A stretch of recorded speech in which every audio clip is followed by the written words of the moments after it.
Monster Blood is about a kid named Evan who has to spend a few weeks with his great aunt Catherine. And while he's there, he meets a girl named Andrea who tells him to call her Andy because she doesn't like her full name, Andrea. During his time with his great aunt Catherine, Andy takes Evan to an old toy shop that sells old toys and games. While they're looking around, Evan stumbles into the back of the shop and finds an old can labelled Monster Blood. When Evan asks the shopkeeper how much is the can of Monster Blood, he's reluctant to sell it at first because it's old and it probably doesn't work properly. But Evan persists and asks how much is it anyway, to which the shopkeeper goes, okay, I'll just give it to you for $2. So Evan buys it. They go back home to Evan's house where his great aunt Catherine is. After they walk into the house, Evan's great aunt Catherine looks at the can of Monster Blood and asks can she read it. So Evan hands it to her and she reads it. It's important to know at this point in the story, Evan's great aunt Catherine, it's important to know that when we're first introduced to Evan's great aunt Catherine, she's not a little deaf or anything like that. She's completely deaf. Like, she cannot hear anything and she can't read lips. So if you want to say anything to her, you'd have to write it down on paper, and even then that's not even used that much in the story. So she picks up the can of Monster Blood, reads it, or it appears that she's reading it, and then hands it back to Evan and says, be careful. Of course, Evan doesn't think much of this,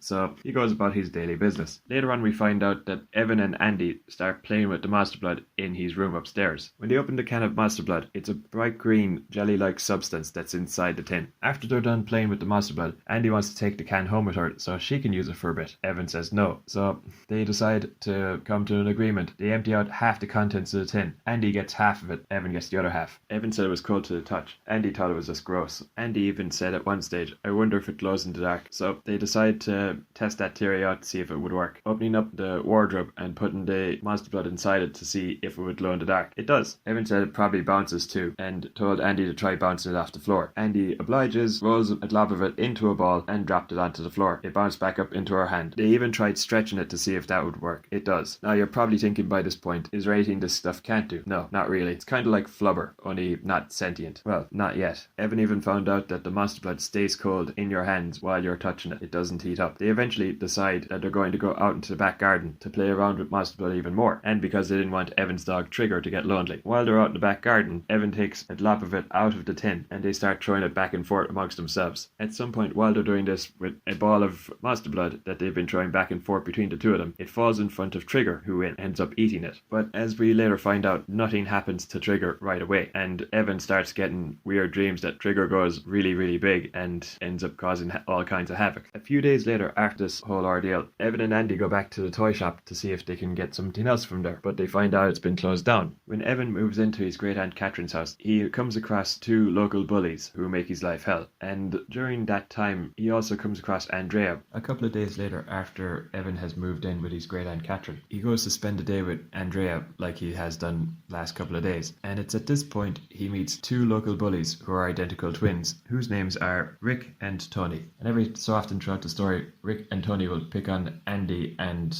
Evan. As the story goes on, Trigger gradually gets bigger because he's consumed Monster Blood, and this sudden growth happens gradually over time. And when Evan first takes notice of this, he goes to the vet to see if he can get his dog checked out and to make sure it's nothing serious. The vet asks him how old Trigger is, and Evan tells him he's 12 and asks, is this a late growth spurt? And the doctor says, probably not, but keep an eye on it anyway. I don't think anything bad will happen. Throughout the remains of the story, Trigger gradually gets bigger, and at one point he's about the same size as a horse, and he ends up running off down the street. All I'll say about the ending is that it has one very big climactic battle. Why she was deaf and why she never learned how to read lips or, communicate through post-it notes or writing down messages on, let's say, a portable blackboard or whatever. A woman named Sarah Beth put a curse on her, which prevented her from doing this. And you're probably wondering, who's Sarah Beth? Sarah Beth was the black cat that Aunt Catherine had in her house, and we later find out that Sarah Beth was actually a witch who could transform into a cat and wanted to keep Aunt Catherine all to herself. And it's at this point we get the climactic showdown with Sarah Beth and the others. You're probably thinking, what happened to the Monster Blood? Oh, that's still there, but since it has started growing, it's gotten out of control, and it's growing at a very rapid pace. Evan and the others end up stopping the Monster Blood, and because it's growing so rapidly, there doesn't seem to be any way to stop it. Now, I'm not going to say how they stop it, but they do. And at the end of the story, Aunt Catherine not only gets her hearing back, but she can now live a normal life. And since this was only the 5th book in the original series, at least for Ireland and the UK, it has one death in the entire book, That's not an uncommon thing in Goosebumps books, but it was not a very common thing for the first few books in the series. To my knowledge, I don't think that happened that often at all, because Monster Blood 2 is a faster pace. It's a better story, but Monster Blood 1 doesn't get enough recognition because it's the first one, it's not that good. But I would argue that Monster Blood 1 is a good story.